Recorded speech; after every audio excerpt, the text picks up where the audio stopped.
do primeiro ano. Nós agora vamos começar o PET número 3, a correção da semana 1.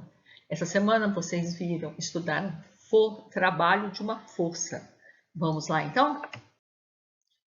A primeira atividade aí é da PUC do Rio de Janeiro. Fala o seguinte: durante a aula de educação física, ao realizar um exercício, um aluno levanta verticalmente um peso com sua mão, mantendo durante o movimento a velocidade constante. Pode-se afirmar que o trabalho realizado pelo aluno é... Bom, se a velocidade é constante, quer dizer, a força, ele está querendo saber o trabalho realizado pelo aluno.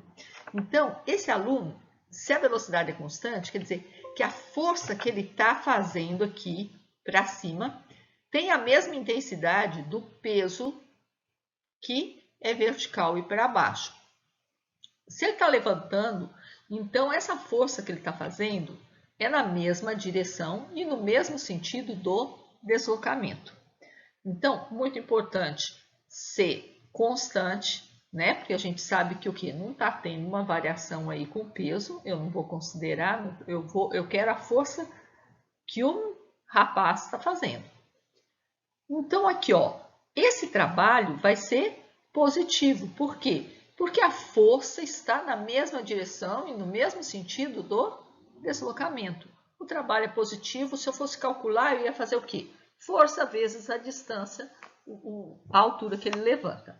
Então, nas alternativas aí, eu tenho na alternativa A positivo, B positivo, C zero, D negativo e E negativo. Então, C, D e E está fora. Vamos ver aqui CA ou B. Positivo, pois a força exercida pelo aluno atua na mesma direção e sentido oposto ao do movimento do peso. Esse oposto aqui não, é no mesmo sentido do movimento do peso.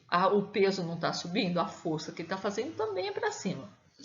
Na letra B, positivo, pois a força exercida pelo aluno atua na mesma direção e sentido do movimento do peso. Então, é aquilo que a gente estava falando. A alternativa correta é a letra B.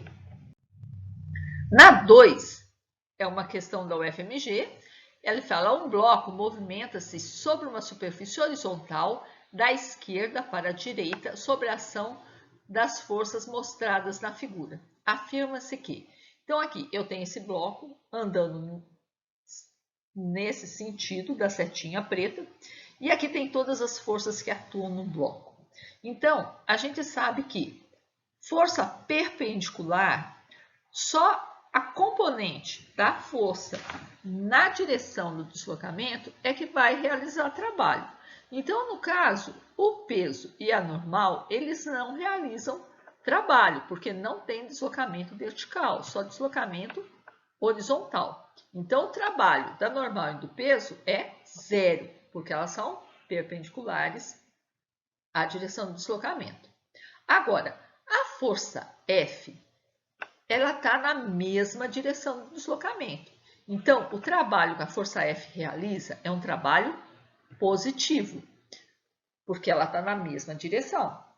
A força de atrito, o FAT aí, é um trabalho negativo. Por quê? Porque ela é contrária ao movimento, ela é contrária à direção do movimento. Então, vamos ler as alternativas aí.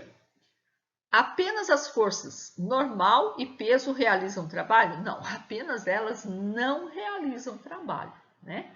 B, apenas a força F realiza trabalho? Não, a força de atrito também realiza, porém é um trabalho negativo. Apenas a força de atrito realiza trabalho? Não, a força F também realiza.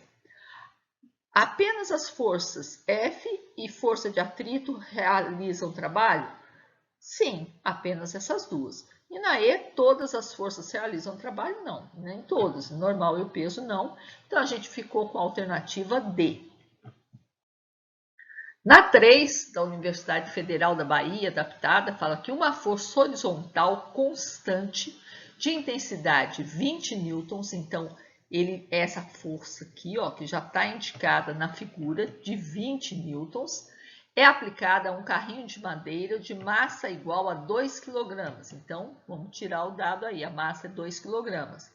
Sobre que, sob a ação dessa força, desloca-se sobre o tampo de uma mesa. Admitindo-se que a força de atrito entre o bloco e o tampo da mesa seja igual a 4 newtons, então eu tenho força de atrito de 4 newtons. Determine o trabalho realizado pela força, então eu quero saber o trabalho, né? Pela força resultante que atua ao longo de uma distância de 5 metros. Então, ele deu a gravidade 10 metros por segundo ao quadrado. Então, ele quer o trabalho da força resultante. Bom, a força resultante, eu tenho quais forças que agem? Já está indicado aqui na figura a força F. Eu tenho peso, mas o peso não realiza trabalho, porque ele é vertical e para baixo. E tem a normal, que também não realiza trabalho, porque é vertical e para cima. Ela equilibra o peso aí. E eu tenho a força de atrito. Só que a força de atrito está realizando um trabalho negativo. Mas eu tenho que achar só a força resultante. Eu vou aqui achar a força resultante, vai ser o quê? A força F menos a força de atrito. Então, quando eu calculo a força F menos a força de atrito, a força F eu tenho aqui, ó, 20 newtons, a força de atrito 4 newtons. Quando eu faço 20 menos 4, eu vou encontrar 16 newtons. Muito bem. Então, o trabalho vai ser o quê? O trabalho está na mesma direção do deslocamento, ele não está formando ângulo. Então, toda a componente da força realiza trabalho. Então, eu vou pegar essa força e multiplicar pelo deslocamento ali, que é 5. Então, eu vou fazer 16 vezes 5, vou achar 80 joules. Então, a resposta aí, o trabalho da força resultante é de 80 joules. A quarta é uma questão da Universidade Estadual do Ceará. Ela fala que em um corredor horizontal, um estudante puxa uma mochila de rodinhas de 6 kg. Então, a massa da mochila, 6 kg. Pela haste que faz 60 graus com o chão.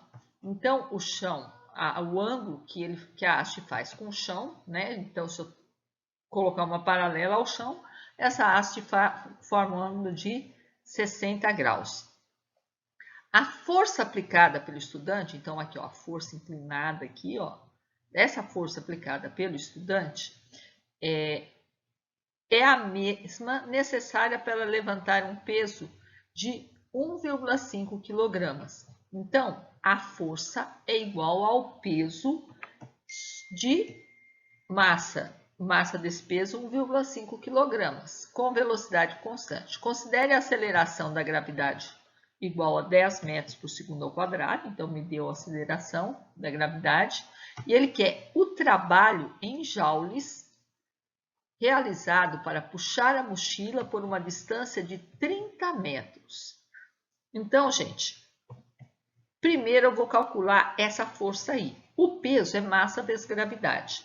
Se ele está no mesmo peso com velocidade constante, quer dizer, a mesma força que eu preciso para levantar um peso com velocidade constante, então essa força é igual ao peso.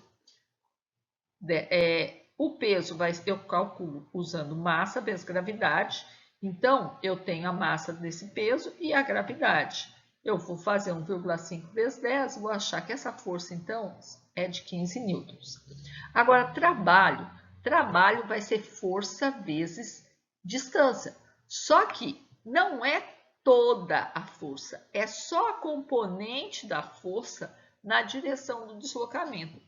Como essa força, eu não gosto de falar F vezes D vezes cosseno. Por quê? E se ele te desse esse outro ângulo aqui, você não saberia. Então, eu prefiro pensar assim, ó, qual que é a componente da força na direção do deslocamento? É o Fx, é o cateto colado aqui, ó, no ângulo. O cateto colado, eu relaciono ele com cosseno. Então, a componente da força que realiza esse trabalho é F vezes cosseno de 60, que é o ângulo que ele forma aí com a horizontal. Eu tenho a força F, eu já tenho todos os dados. Eu tenho o cosseno de 60, É só você lembrar daquela tabelinha lá, 1, 2, 3, 3, 2, 1, tira a raiz de todo mundo e divide todo mundo por 2. Então, é 30, 45, 60, é o último lá. O cosseno é o segundo, então vai ser meio. Então, isso aqui vai ficar 15 vezes meio vezes 30. 30 dividido por 2 dá 15. 15 vezes 15 são 225 joules. 225 é o que está na alternativa B. Então é isso, pessoal. Por hoje é só. Essa semana é só isso. Semana que vem a gente continua com a correção da semana 2 do PET 3. Até lá!